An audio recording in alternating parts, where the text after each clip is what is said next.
ሰላም እንዴት ናችሁ? የኢየሱስ ስም ይባረክ። በተለምሮ ሰዓት መተናል። ይሄን ቪዲዮ ሼር ላይክ ማድረጋችሁን እንዳትረሱ። ኢየሱስ ብቻውን ያድናል፣ ምንም ማድረግ አይቻልም። ኢየሱስ ብቻውን ያድናል እያላችሁ ኮሜንት ሴክሽን ላይ ጻፉ። ይሄን ጉድ ስሙ። ቅዱስ ጳውሎስ በሮሜ መልእክቱ ምዕራፍ 13 ቁጥር 4 ላይ ልብ ብላችሁ ስሙኝ።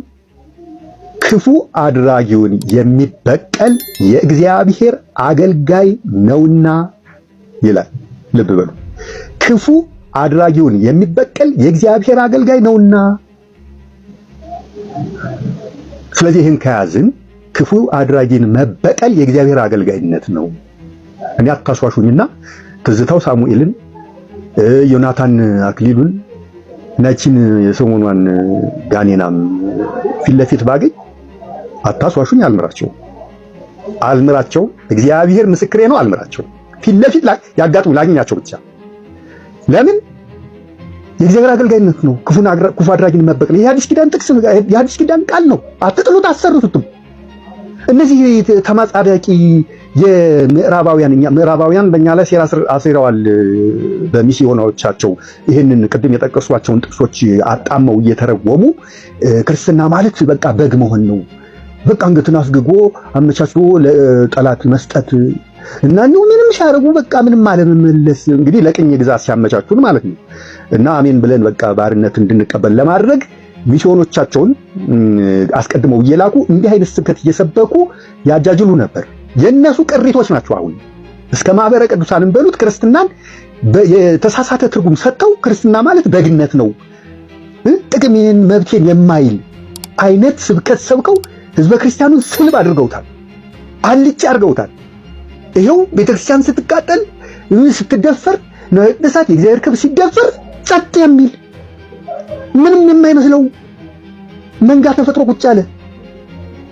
እና የዚህ ስልቦች የዚህ ሴራ የዚህ የምዕራባውያን ሴራ ሰለባዎች ናቸው እንዲህ ያሉ የሚሰብኩት። ፈጽሞ የናይልም ቤተክርስቲያን የናትልም ቤተክርስቲያን ለዚህም ነው ታቦት ተሸክማ አድዋ ጦርነት ላይ የተገኘችው እና የተዋጋቸው የሀገርንም የቤተክርስቲያንም ክብር ያስጠበቀችው። ልብ በሉ፣ ካህናት ዘምተዋል ለጦርነት ታቦት ሳይቀር ተሸክመው። ይህች ቅድስት ቤተክርስቲያን ሃይማኖታችን የቆየችው በዚህ አይነት አመለካከት፣ አስተሳሰብና ተግባር ተጋድሎ ነው። አጋንንት ስጋ ለብሶ ሐሳብ እየሰጠ ነው። ቃሉን አጣሞ ሮሜ ምዕራፍ 13 ከላይ ሄዳችሁ ማንበብ ትችላላችሁ። ይሄ ክፍል የምናገረው ለባለስልጣን መታዘዝ እንዳለብን፣ ይሄ ወንድማችን የምናገረው ለመግደል ጥቅሱን እያመቻቸ ነው። ጠማማ መንፈስ የተወጋ ይሁን። አንተ ደግሞ ለባለስልጣን ራሱ የምትታዘዝ አይመስልም። ሕግ ባለበት ሀገር በአደባባይ ካገኘው አልምርም ትላለህ። ጌታን እንኳን ባትፈራ መንግስትን ፍራ እንጂ። እንግዲህ ምንም ማድረግ አይቻልም። እሱ ብቻውን ሕይወት ይሰጣል። ክፉ የተመታ ይሁን።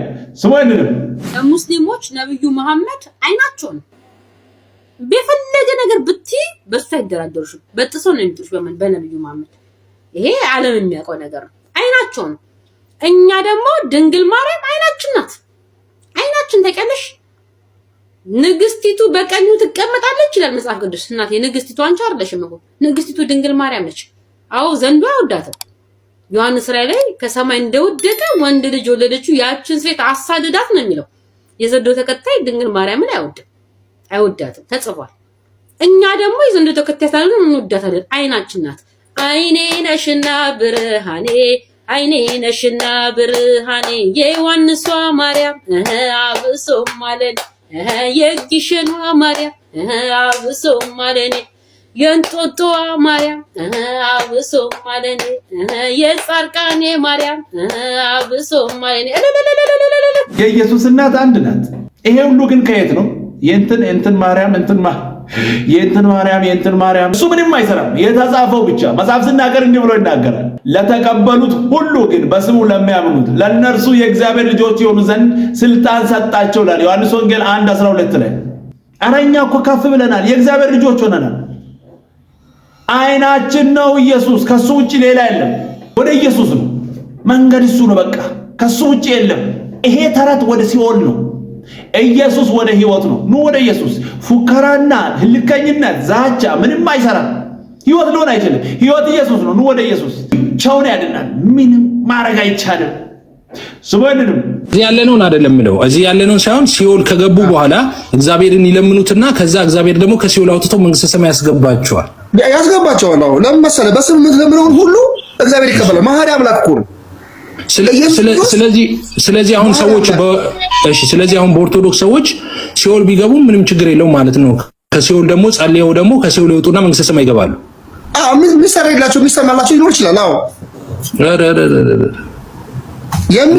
አንተ ይሄንን አልቀበልም የምትልበት በስሜ የምትለምኑት ሁሉ እቀበላለሁ መጽሐፍ ቅዱስ። እሺ ዳጊ ይቀጥል። እሺ ቆይ ቀደምን ስትል ሰማው ከሲኦል ገሃነመ እሳት ከገቡ ከዛ ግን ይወጣሉ። ከገሃነመ እሳት የመጨረሻ ፍርድ ነው ወንድሜ ዳጊ። ከዛ ገሃነመ እሳት የሚመጣው ኢየሱስ ይመጣል። ከዛ በኋላ ፍርድ ነው። እሺ እኔ ከገሃነመ እሳት እንደሚወጡ በእናንተ ትምህርት ባሳየስ? ገሃነመ እሳት እባክህን አልገባህም። አሁን ገሃነመ እሳት ኢየሱስ ሲመጣም የሚገለጥ ነው። ኦኬ አሁን ሲኦል ነው ያለው። ሲኦልና ገነት ነው ያለው። ገነት ያሉ ወደ መንግስተ ሰማያት ይገባሉ፣ ምንም ጥርጥር የለውም። እሺ አሁን ሲኦል ያሉ ደግሞ ተማር አሁን በቃ ገብቶሃል። አቃታከም ስለማታውቅ መጽሐፍ ሁሉ ስለማታውቅ እራሱ እኮ ወንድምህ አነበበልህ። ወንድምህ ያነበበው ቃሉ ነው። መጀመሪያ መጽሐፍ ሁሉ አልገባህም አንተ። አክሊል እየተስማማ አሁን እሱ ሲያወራ እየሰማው ከዛ አንተ እንደምትስተውራ ሰማሁት እኮ ኢየሱስ ሲመጣ የሚገለጠውን ነገር እኮ አሁን እንደተገለጠ አድርጎ ይናገራል። አጭር ነገር ከገሃነመ እሳት መውጣት አይችሉም ነፍሳት? ይችላል። ከገሃነመ እሳት ኢየሱስ ሲመጣ የመጨረሻው ፍርድ ነው እንጂ አሁን መውጣት ማርያምማ መውጣት አትችልም በምልጃዋ እያልከኝ ነው? ምን እየሰማኸኝ ነው? በእናትህ ይችላል። ገሃነመ እሳት ኢየሱስ ሲገለጥ ሲመጣ የሚፈርደው ፍርድ ከዛ በኋላ ምንም ገሃነመ እሳት አዳምጠኝ። ገሃነመ እሳት መጨረሻው ኢየሱስ ሊፈርድ ሲመጣ የሚገለጥ ነው። ሲኦልና ገነት አሁን አለ። ኢየሱስ ከፈተልን፣ ይሄንን አደረገልን በደሙ። ይሄን መጽሐፍ ታውቀዋለህ? ኢዮብ 7:9 አንብብለት እስቲ በእናትህ። በእናታችሁ አንድ ደቂቃ ብቻ ነው ፈልገው። አሁን እዚህ ጋር ተመልከቱት። ሄጄ ጠይቃለሁ አባቶችን ሲል ስሙት። ልክ እንደ 4-5 ወንድሞች ብለው ነው ሄዱት። እሺ ከገሃነመ እሳት ማንም አይወጣም። እስኪ ሉክ ትላለህ እዚህ ላይ። እሺ እንገባለን፣ በአስተምሮት እንገባለን ማለት ነው። ገድል ደርሳና ስለማትወዱ በአስተምሮት አድርጎንላችኋል። እስኪ በአስተምሮት እናርግለት። በመጽሐፍ ቅዱስማ አትችለኝም ስለምትፈራ አይደል እንዴ ተንደድረህ ድርሳናት ላይ የምትገባው? ድርሳን አይደለም የኔ ወዳጅ ተረጋጋ እባክህ። በመጽሐፍ አይደለም ድርሳን ገድል አልከፍትልም። ሙሉ ብትለምነኝ ድርሳንና ገድል አልከፍትልም። ቀኑ ሙሉ ብትለምነኝ እኔ የምከፍትልህ ነገረ ማርያም ነው የምከፍትልህ፣ አስተምሮን ነው የምከፍትልህ። አሁን ነገረ ማርያም እኮ አሁን ሚዩት ነው የምታረገው። አሁን ሚዩት ታረግና ምንድነው ነገረ ማርያም ምንድነው? ሚዩት አድርጌ ያለው አዳምጥ። ይሄን ሳታቅ ነው እንደ አንተ ኦርቶዶክስ የሆንከው? ነገረ ማርያም ምን እንደሆነ ሳታቅ ነው? ነገረ ማርያም አስተምሮህ ነው አይደለም ካልከኝ እንሞግታለን። አንብብ ከላይ ምን ይላል? እስኪ ምን ይላል? ሉክ እሺ አውቆ 99999 ነፍሳት በአንድ ቀን ተኮንነው የት ሲገቡ አሳያት ኢየሱስ። ገሃነመ እሳት ሲወርዱ አሳያት። ያዝ ገሃነመ እሳት። አሁን ገሃነመ እሳት የሚያሳይ ገሃነመ ፍርድ ተደርጓል እንዴ በዚህ ሰዓት? ይሄን ተረት አስተምሮታችሁ ላይ ለምን ተገኘ? ወደ ገሃነመ እሳት ነፍስ ሲወርዱ ማን ያየው? የት ቦታ ነው የታየው? የምን ፍርድ ተደረገና? ገጽ 634 ላይ 664 እነዚህም ነፍሳት ምንድነው የሚለው ነው? መጽሐፉን አሳይ። እያነበብከው ነገረ ማርያም አሳየኝ። መጽሐፉን አሳየኝ። ስለመሰለ ተገልጦልህ ነው የምትፈልገው? እናንተ ሚዩት እንዳታነሳ ከዚህ በኋላ ሚዩትን ካነሳ አስወርጄ ነው የማሳየው። እያለ ምን ማሳየት ከፈለክ ደግሞ ዝም ብለህ ስማኝ። መጽሐፉን አሳየኝ ብለሃል። መጽሐፉን መጽሐፉን ከበሩን አሳየኝ። ከበሩን አሳየኝ። ውርደቱ እንድትችለው ከበሩን አሳየኝ። ከበር ብሏል፣ ጠይቋል። ሰምታችሁታል። ከበር ያያል። ከበር አሳየዋለሁኝ፣ ተገልጦ አሳየዋለሁኝ። ባለፈው ይሄንን እናንተ ቤት ተጫዋጫችሁ ልትአፈነኝ ይፈልጋል። እዚህ ቤት ግን አትጫዋጫም። አሁን ዝም ብለህ ኮምኩም ከታች ሆነ ኮምኩም። ከበሩን ካየው በኋላ ትገባና ንስሐ ትገባለህ ወይም በዛው ትጠፋለህ። አባቶቼን ጠይቃለሁ እንዳሉት 3-4 ወንድሞች ማለት ነው። አሁን ከደቂቃ በፊት ምን ሲል ነበረ? ገሃነመ እሳት ከገቡ በኋላ መውጣት አይቻልም ሲል ነበር። የኦርቶዶክስ ቤተክርስቲያን ግን ኦልሬዲ ነፍሳትን ገሃነመ እሳት አስገብታ ከገሃነመ እሳት በማርያም ምልጃ እያስወጣች ነው በዚህ ሰዓት። ይኸው እናንብበው እስኪ። እነዚህም ነፍሳት እመቤታችን እግዝእትነ ማርያም ባዩ ጊዜ እናታችን እመቤታችን ሆይ ለዘመዱ የሚያዝን አንጀት፣ ራሱን የማይሸከም አንገት፣ አንጀቱም አንጀት አንገቱም አንገት አይደለም፣ ከልጅሽ አስታርቂን፣ ከገሃነመ እሳት አውጭን፣ መንግስተ ሰማያት አግቢን ብለው ቢያለቅሱባት እርሷም እመቤታችን እግዝእትነ ማርያም ልጄ ሆይ ወዳጄ ሆይ እባክህ ማርልኝ አለችው። አቤት ተረት አቤት ተረት ከራ ኢየሱስ ያድናል።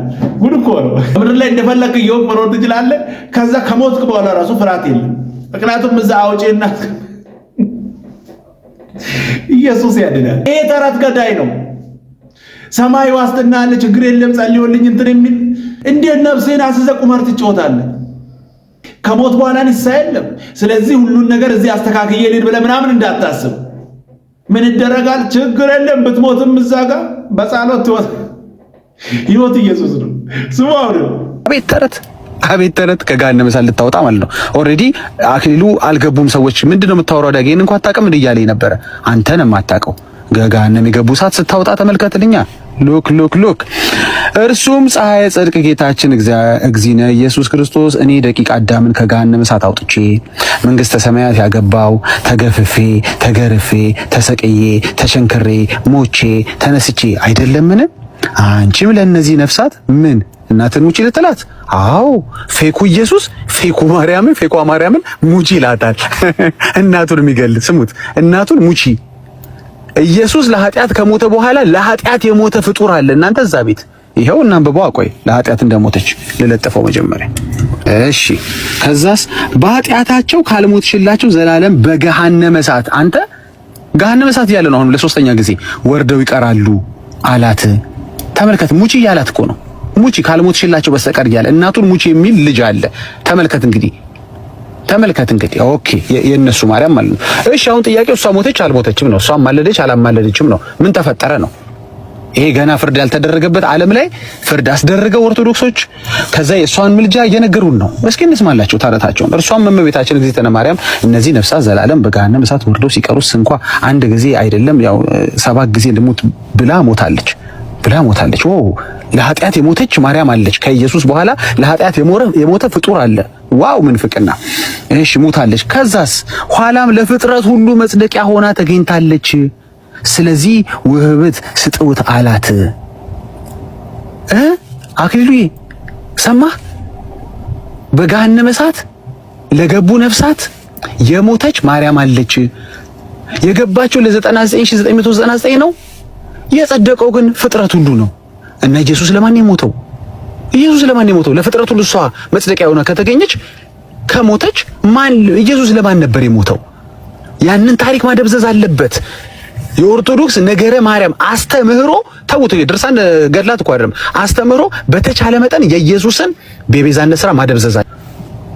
አሁን ስትጫጫው ነበረ ገሃነመ እሳት ይወረድ የለም ብለህ አሁን ናገባና ንገረን እና መጽሐፉ ይገለጥልህ። ላክ አይልክም፣ ብታርደው አይልክም። ይህን ነገር ከዚህ በፊትም ብያለሁ። ይኸውላችሁ እንደ ቀልድ እንዳታዩ። የኢየሱስን ስራ በሌላ የመተካት ስራ እኮ ኢየሱስን ብቻ ሰው እንዳያይ እሱ ላይ ሸፍነው ሌላውን የማሳየት ኢየሱስ የሰራውን ስራ ምንም እኮ አይደለም፣ ቀላል ነው። እንትናም ሰርቶ የለ እንዴ 3 ሞቶ 7 ሞቶ ተነስቶ የለ እንዴ? ምን ችግር አለ? ኢየሱስ አንዴ ነው ሞቶ የተነሳው፣ 7 ሞቶ የተነሳ አለ፣ እንትናም ሞቷል። ይሄ እኮ መስቀል ላይ ኢየሱስ ክርስቶስ ዋጋ የከፈለውን እንደ ተራና ቀላል ነገር አድርጋችሁ እንድታስቡ እየተሰራ ያለ ስራ ነው። ቀልድ እንዳይመስላችሁ። ከኢየሱስ ውጪ ሞቶ የተነሳ የለም። ከኢየሱስ ውጪ ለሰው ልጆች ሁሉ የመዳን መንገድ የሚሆን የለም። እንግዲህ ምንም ማድረግ አይቻልም። ኢየሱስ ብቻውን ያድናል። ስሙ ይልን። በነገራችን ላይ ማርያምን ስለ ኢየሱስ ብትጠይቋት የምትመልስላችሁ መልስ እንደዚህ ነው። እሱን ስሙት። አንድ ጊዜ ኢየሱስን ስለ ኢየሱስ ሲጠይቋት እንደዚህ አለች፣ እሱን ስሙት አለች። እኔም ለዚህ ትውልድ አንድ መልእክት አለኝ። ኢየሱስን ስሙት። መዳን ትፈልጋላችሁ? ረፍት ትፈልጋላችሁ? ሰላም ትፈልጋላችሁ? በእውነት እሱን ስሙት። ብዙ ድምጽ ሊኖር ይችላል። ብዙ ድምጽ የመዳን መንገድ አይደለም። አንድ አለ የመዳን መንገድ፣ አንድ አለ የእረፍት መንገድ። እሱን ስሙት፣ ኢየሱስን ስሙት። ወዳችኋለሁ የአገሬ ልጆች፣ ተባረኩ። ይሄ ነው ትክክለኛ መልእክት። ማርያም የተናገረችው ይሄንን ነው። በቃ ይሄንን እንስማ፣ ኢየሱስን እንስማ። አረ በኢየሱስ ስም፣ በኢየሱስ ላይ የመደረብ ሱስ በኢየሱስ ክርስቶስ ስም የተነሳ ይሁን። ብቻውን ያድናል። እንግዲህ ሌላ አያስፈልግም። ምንም ማድረግ አይቻልም። ብቻውን በቂ ነው። ስሙኝንም ፕሮቴስታንት ክርስቲያን አይደለም ብለን ስለምናምን ክርስቲያን የኛ ብቻውና ብቻ መጠሪያ ስም ነው ብዬ አምናለሁ። ስማችን ማን ነው? ኦርቶዶክስ። የኛ ስም ኦርቶዶክስ ነው። ክርስቲያን የኛ ስም አይደለም። ክርስቲያን የኛ ስም አይደለም። ያወጣልን ጠላት ነው። ክላሽ አላረ የነዘበነ ደግሞ ኦርቶዶክስ አለች። አሁን ይሄ የቲክቶኳ ኦርቶዶክስ ቲክቶክ አንዱ ክርስቲያን ነን አንዱ አይደለም። አይሆንም። ሕይወት ኢየሱስ ነው። ከሱ ውጪ መንገድ የለም። ሌላ ሁሉ ትርፉ ድካም ነው። ምንም ማድረግ አይቻልም። ብቻውን ያድናል። ኑ ወደ ኢየሱስ። ስሙ ይድንም። ሰው የሞተበትን ሰው እንኳን ፎቶ በቲሸርት አሰርቶ እንወድሃለን እከሌ ይላል። ለብሶት ይዞራል። አየህ፣ ፍቅሩን ለመግለጥ ቀን አገኘ። አንተ የምትወደውን ለመኖር የተሰጠህ ቀን ላይ እንዴት ሕይወትን ቁማር ታረጋታለህ? እድሌ 40 ቀን 80 ቀን ትላላችሁ እንዴ? እንትና ጎዳኝ ሰበረኝ ትላለህ እንዴ? ሲጀመር አንተ እንጨት ነህ እንዴ ዝም ብሎ ሰው የሚሰብርህ? ከዚህ ከተቀጠልክ ማን ነው አንተ ላይ መጥቶ እንደገና ሌላ ብራንች የሚያወጣው? የተወደዳችሁ እነዚህ ተስፋ ሰጥቷችሁ ሳይሆን ኑሮ ያላችሁ ራሱን ሰጥቶ ነው። መጀመሪያ የራሱ ሀብታም ነህ። በቃ እኔ በተሳሳተ መንገድ አስቂያችሁ አልሸኛችሁም። ዋናውን ነግሬያችሁ ተመልሰን እንታረማለን። ምን ችግር አለ? ሳላይ አልሞትም እያላችሁ አምላክ የነገራችሁ የአገልግሎት ጠርዝ ካለ በጣም መልካም ነው። አንድ የምትጋደሉለት ምክንያት አላችሁ ማለት ነው። ከዚህ በላይ ግን ስትወጡ ስትገቡ እንደ ጨውና እንደ ብርሃን ሳምንት በደንብ አስተምራችኋለሁ። ጨውንም ብርሃንንም። ግን እነዚህ ነገሮች በባህሪያቸው የሰው አይደሉም፣ የምድር አይደሉም፣ የሰማይ ናቸው፣ የእግዚአብሔር ናቸው። እንድትኖር የተጠየቀው ሲጀመር የሰውን አይደለም። ሰው ባለበት ምድር እንድትኖር በሰው ላይ መጡ እንጂ እነዚህ ጨውና ብርሃን የሰው አይደሉም፣ የአምላክ ናቸው። እሱ የኖረበት የህይወት ስርዓት ወይም ላይፍ ስታይሉ ነበሩ። እንዲኖሮ እንዲህ አልፏል። እስከ ዛሬ ጠረኑ መሬት ላይ የቀረው እንዲኖሮ ነው። በሌለህበት ዘመን ሁሉ ጠረን እንዲቀር ይሄ የምትኖርለትን ህይወት ለመኖር አምላክ የሰጠህን እድሜ እርግማን አታስመስለው። እየተጣላህበት አትጨርሰው። ይሄን እድሜህን የተኮራረፍክ አትጨርሰው። ውድ ነው። መቼ እኮ እንደምንተጣጣ አይታወቅም። ክብር ሁሉ ለኢየሱስ ይሁን። ደስ የሚል ቆንጆ መልእክት። ኢየሱስ ብቻውን ያድናል። እንግዲህ ምንም ማድረግ አይቻልም። ለዛሬ የነበሩ መልእክቶች እነዚህ ነበሩ። ቀጣይ በሌላ እንገናኛለን። ሰብስክራይብ፣ ሼር፣ ላይክ ማድረጋችሁን እንዳትረሱ። እወዳችኋለሁ። ተባረኩ።